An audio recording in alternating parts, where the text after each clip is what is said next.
Welcome back to the channel, everyone. My Congo Travel vlog part 2 is finally here, so sit back, relax and enjoy the journey with me.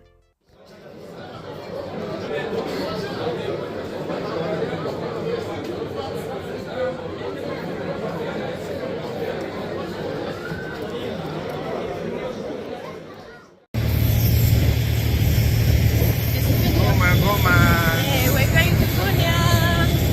Time to fly.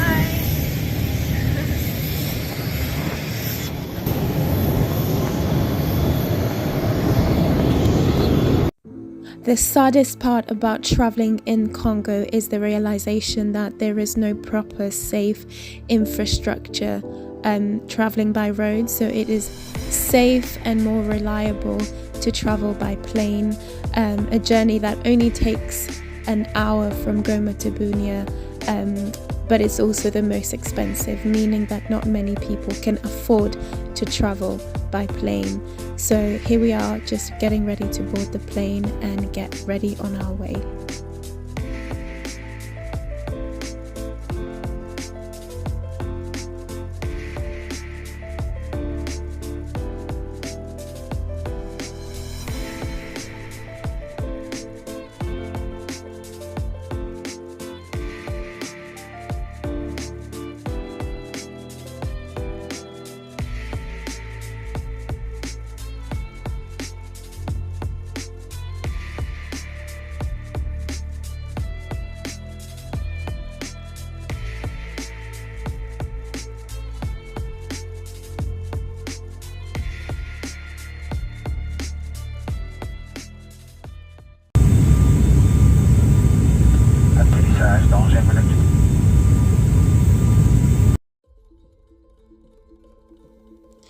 This moment was so surreal.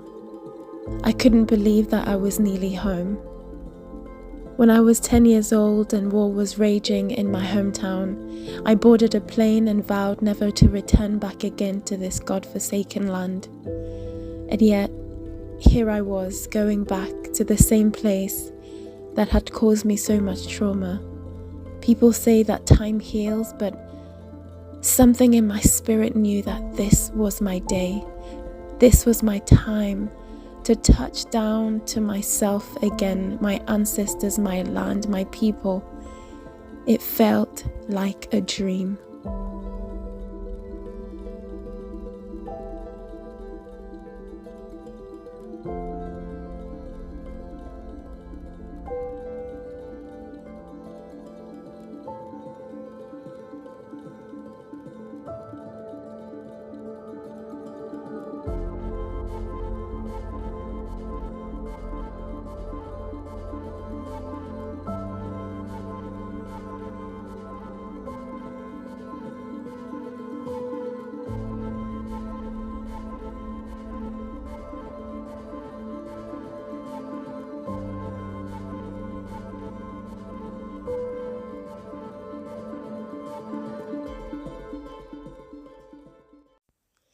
As we drove home from the airport, I was in awe and just in disbelief that I was even here.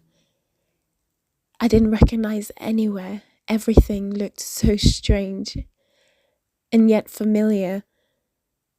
I left this town as a small girl and everything that I had in my memory was gone. I had to rebuild new images of what this place looked like. All my expectation was out of the window. The next day for breakfast, I heard it was mango season and I requested to have mangoes for breakfast. And for those of you who know me know how much I love mangoes. My love for mangoes is so deep. And so it felt like going back to my childhood again, eating mangoes for breakfast, lunch, dinner and snack. So after devouring those delicious mangoes, my brother, who became my official tour guide, decided to take me on a drive down memory lane. And so one thing to know about Bunia is that this place is incredibly dusty. You can kind of see it here that as we're driving along the road, the dust kind of rises up, which most people have gotten used to there.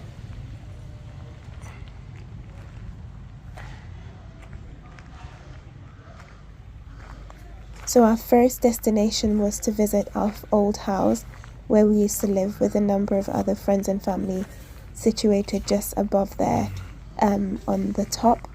And then I was stood here admiring this new building that had sprung up out of nowhere and was now a library for the community.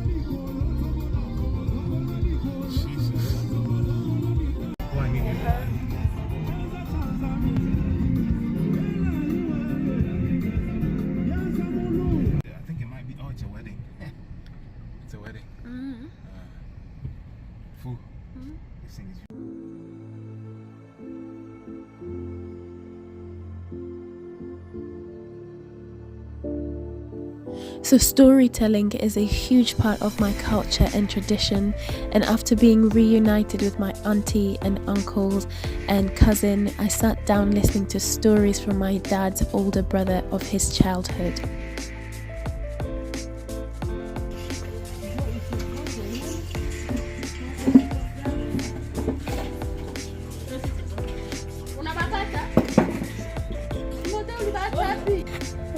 Jacob, bika filme.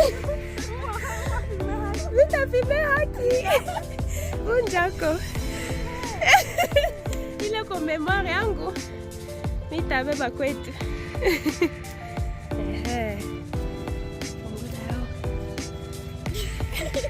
Ukacheka. Unaona? Ukacheka nini? Yele, ya mtamu.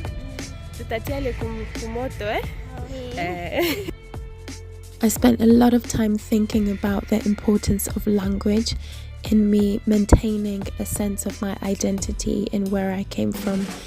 Without being able to speak Swahili or French, I wouldn't have made the same connection with my new cousins who I was meeting for the first time. You know, the fact that I could talk to them and laugh with them and make jokes was absolutely huge to me. Lebo. Ninon.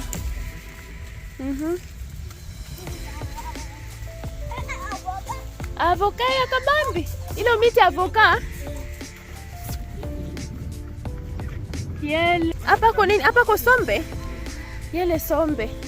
Mame, mimi bado na sombe la komevi siku mingi Mungu Mara kwanje debu. Nini? Matekere kwa nini? Mahole pale na iko kama kukomea bakula vile nini nye. When I arrived in the UK as a young girl, I used to be so ashamed to tell people where I was from, especially to being able to speak my language out in public, and would often respond to my parents in English instead of Swahili when they asked me a question. And I remember being rebuked by my dad and just saying how disrespectful it was. But it's only the older I got, the more I realized that my language was a foundation to my identity and a key that would unlock so many opportunities in the future. So I remember just being so grateful that my parents instilled in us that love, and which came in so handy and helped me to experience my country in a completely different way. So here I was being taken around a tour of my uncle's farm/garden, and he single-handedly has taken care of growing all these produce, which is feeding his family. And that's one thing that I appreciate about Congo. The food was so organic, the land is so fertile, and people eat the fruit of their labor.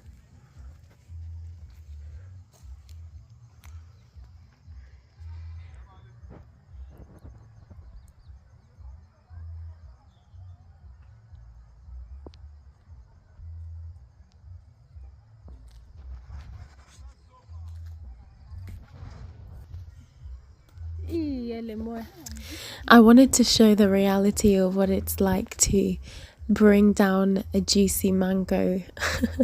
Oftentimes, we have the privilege in the UK of being able to just rock up in Tesco and buy mangoes, but when you actually have mangoes in your back garden, it's actually a whole nother story. And this tree at my uncle's house was super giant and long, and so you can see here my cousin was trying to pull down the juiciest mango, but it was a bit of a struggle, and I happened to catch one that was falling. But yeah, it was a whole entire ordeal that nearly brought the whole community down just to catch this mango. Another thing I really enjoyed was just spending time in the kitchen with some of the ladies who were cooking. And this is a famous vegetable called jurubi, which is really easy to make with a bit of onions and garlic and peanut butter, but just goes down so well. And we would often eat lunch together around the table, telling stories with one another.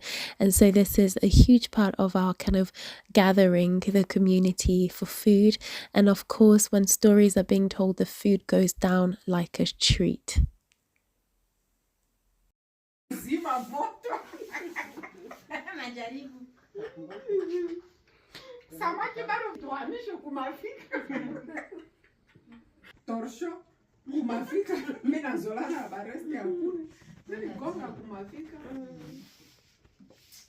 Samaki kwa kalanga hapa miko na kalanga tomate na onyo. Samaki ngali mimi na mwanga mai tomate na onyo.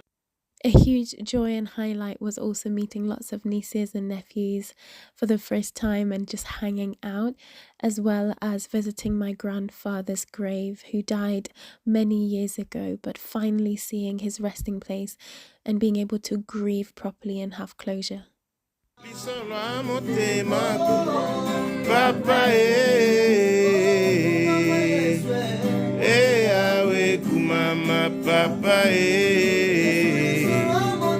Lisolo motema kumama papa awe kumama papa azanga bolenge kumama papa My brother and I spent a lot of time in this car driving along to yet another family members for dinner or lunch, and so we spent a lot of time catching up and listening to our favorite worship songs. Bunia is under a state of siege, and which is enforced by the government, meaning that people have to live under a curfew, and so we would catch up by also working out together in the rain. And for those who don't know, he felt called to move back to Congo 3 years ago to be the coordinator of Conflict Resolution Center, which my parents started 30 years ago. How you feeling, man? If you stay still, we can see the the smoke coming out of your head, man. The glory of God. Amen. Amen. Like,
as the lightning flashes and the thunder roars and the rain continues to pour down on us here in Bunia in Congo, I feel this is really symbolic of everything that has been happening to me while I've been here.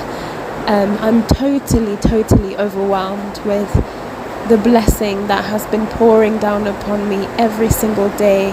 I feel totally consumed and just filled with love and joy and kindness and generosity and hospitality, and just seeing the goodness of people, giving what they have, even if it's little, to bless me while I've been here, the gifts that have been coming, the intentional time spent to chat and converse and share stories and laugh and cry and heal and ask questions and be angry about what happened before and be hopeful for the future and anxious for the troubles that continue to rage nearby.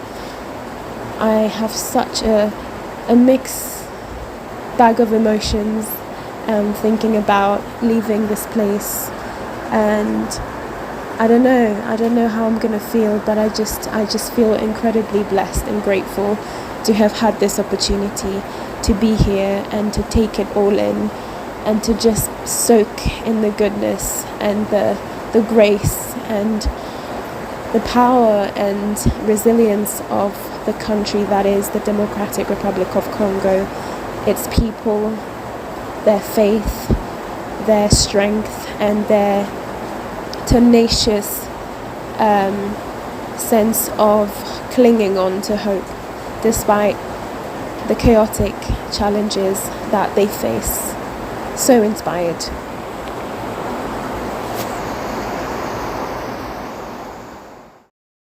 I feel free, I feel lighter in your presence, Lord. I am healed. Oh, I feel free, I feel lighter in your presence, Lord. I am healed. You heal me from my burdens. You heal me from my traumas. You heal me from my weariness. I feel free. You heal me from all past failures.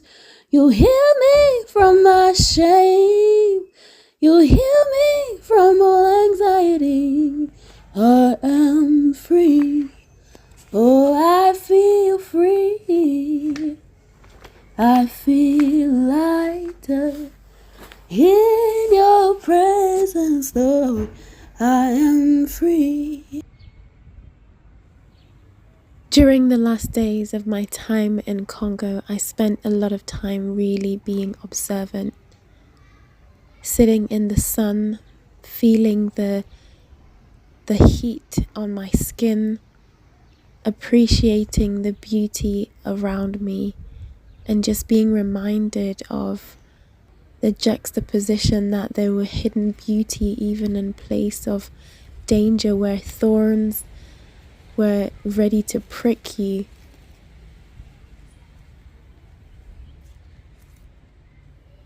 I really believe this was symbolic of me going back to a place that had caused me a lot of pain in order to heal the inner, deeper places in my soul that needed to be set free. The fear, the anxiety of being in this place, which was so tied up to this young girl who was really bound, was completely gone, and I felt so much lighter than I came. I was so grateful to have had the opportunity to experience joy, to see new things, to build new memories and love this country again.